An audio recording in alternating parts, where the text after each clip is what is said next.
యేసుక్రీస్తు ప్రభువారు ప్రధాన యాజకులు, పరిసయ్యులు, యూదుల పెద్దలు ఉన్నప్పుడు ఒక ఉపమానాన్ని చెప్పారు. ఒక భూస్వామి ద్రాక్ష తోట నాటించాడు. దాని చుట్టూ గోడ కట్టించాడు. ద్రాక్ష గానుగ తొట్టి తొలిపించి కావలి గోపురం కట్టించాడు. ద్రాక్ష తోటను రైతులకు కవులుకిచ్చి దూరదేశం వెళ్ళిపోయాడు. కోతకాలం దగ్గర పడినప్పుడు పంటలో తన పళ్ళు తెమ్మని తన దాసులను రైతుల దగ్గరకు పంపించాడు.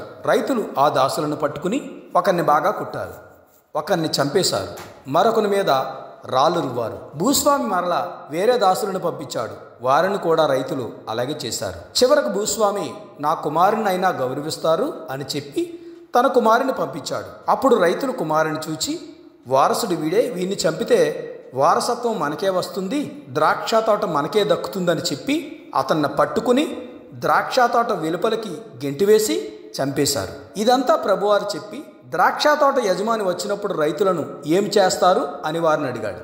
వాళ్ళు ఆయనతో అతడు ఆ దుర్మార్గులను నిర్భయంగా నాశనం చేస్తాడు అని చెప్పి ఆ ద్రాక్ష తోటను వేరే రైతులకు కవులికిస్తాడు అని అన్నారు. అప్పుడు ప్రభువారు వారిని చూచి ఇల్లు కట్టువారు నిషేధించిన రాయి మూలకు తలరాయి ఆయను, ఇది ప్రభు వల్లనే కలిగెను అని, ఇది మన కన్నులకు ఆశ్చర్యము అని మాట మీరు లేఖనముల్లో ఎన్నడూ చదవలేదా? కాబట్టి దేవుని రాజ్యం మీ వద్ద నుండి తొలగింపబడి దాని ఫలమిచ్చు జనులకి ఇవ్వబడునని మీతో చెప్పుచున్నాను.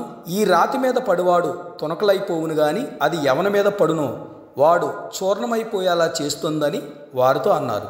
ప్రధాన యాజకులు, పరిసయ్యులు ఆయన చెప్పిన ఉపమానమును విని తమ్మును గూర్చియే ఈ ఉపమానం చెప్పినని గ్రహించి ఆయన్ని పట్టుకుని హింసించాలని చూశారు. కానీ జనులందరూ ఆయనను ప్రవక్తని ఎంచారు కాబట్టి వారికి భయపడి వదిలేశారు. ఇక్కడ చెప్పబడిన ఉపమానములో భూస్వామి అంటే తండ్రి అయిన దేవుడు, ద్రాక్ష తోట అంటే ఇశ్రాయేలు జాతి. కీర్తన 88 నుండి చూస్తే నీవు ఐగుప్తులో నుండి ఒక ద్రాక్షావళిని తెచ్చితివి, అన్యజనులను వెళ్ళగొట్టి దానిని నాటితివి, దానికి తగిన స్థలము సిద్ధపరిచితివి, దాని వేరు లోతుగా పారి అది దేశమందంతటా వ్యాపించేను అని వాక్యం సెలవిస్తుంది. అంటే ద్రాక్ష తోట ఇజ్రాయేల్ జాతికి సాదృశ్యం.